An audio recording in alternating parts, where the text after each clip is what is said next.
નમસ્કાર ખેડૂત મિત્રો, સ્વાગત છે આ બધા મિત્રોનો અમારી યુટ્યુબ ચેનલમાં। તો મિત્રો, જાણીતા વેધર એનાલિસ્ટ અશોકભાઈ પટેલની 21 થી 28 જૂન 2025 સુધીની મોટી આગાહી સામે આવી રહી છે।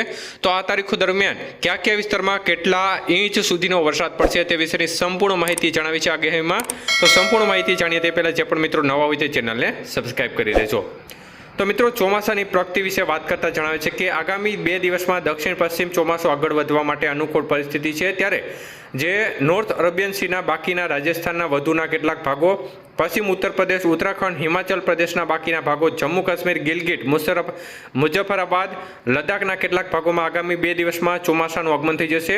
તો જમ્મુ કાશ્મીર, લદ્દાખના બાકીના ભાગો, પંજાબ, હરિયાણા, ચંદીગઢ અને દિલ્હીના વધુ ભાગોમાં પણ ચોમાસું આગળ વધવા માટેના પરિબળો છે તે અનુકૂળ જણાઈ રહ્યા છે।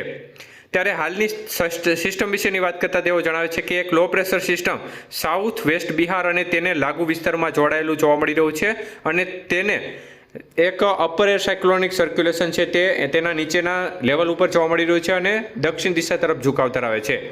તો તે 12 કલાકમાં ખસી અને ઉત્તર પશ્ચિમ દિશા તરફ ખસીને નબળું પડશે। તો વધુ એક upper air cyclonic circulation north east Rajasthan અને તેને લાગુ વિસ્તારમાં જોવા મળી રહ્યો છે, જેનો ટ્રફ બાંગ્લાદેશથી લઈ અને લો પ્રેશર સેન્ટર સુધી લંબાઈ રહ્યો છે। તો દક્ષિણ પશ્ચિમ બિહાર પર આવેલા લો પ્રેશર સંબંધિત સાયક્લોનિક સર્ક્યુલેશન મધ્યપ્રદેશના ભાગોમાંથી ખાસ કરીને આવતા અશોકભાઈ પટેલ 21મી જૂનથી લઈને આગાહી કરતા જણાવે છે કે દક્ષિણ ગુજરાતથી કેરાલા કોસ્ટ સુધીનો ઓફશોર ટ્રફ પણ કેટલીક વાર સક્રિય રહેશે, જે ચોમાસુ ગતિને એક પ્રકારે પ્રગતિ આપશે। ત્યારે વિવિધ પરિસ્થિતિઓને આધીન તેઓ જણાવે છે કે ઈસ્ટ ઇન્ડિયાથી લઈ અને ગુજરાત તરફ એક ઈસ્ટ વેસ્ટ શિયર ઝોન બનશે, જે વરસાદ વિતરણની પદ્ધતિને અસર કરશે। તો 700 HPના લેવલમાં બિહારથી ગુજરાત સુધી સ્થપાયેલું એક સાયક્લોનિક સર્ક્યુલેશન પણ જોવા મળશે।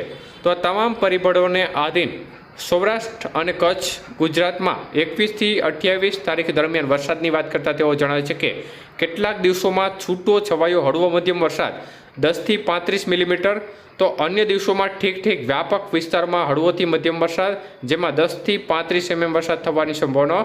સમગ્ર વિસ્તાર માટે કુલ 50 થી 100 mm વચ્ચે વરસાદ રહી શકે છે અને અલગ અલગ સીમિત વિસ્તારમાં કેટલાક દિવસો દરમિયાન ભારે વરસાદ જોવા મળશે, જેમાં 35 થી 100 મિલીમીટર વરસાદ અને ભારે વરસાદવાળા સીમિત ક્ષેત્રો હોય જ્યાં કુલ છે વરસાદ છે તે 200 મિલીમીટરને પાર કરી જાય, એટલે કે 8 ઇંચ કરતાં પણ વધુ વરસાદ જોવા મળશે। તો એકંદરે આગાહી સમયમાં 50 થી 100 મિલીમીટરનો રાઉન્ડ આવી રહ્યો છે અને ભારે વરસાદવાળા સેન્ટરોમાં 200 મિલીમીટરનો વરસાદનો રાઉન્ડ જોવા મળશે।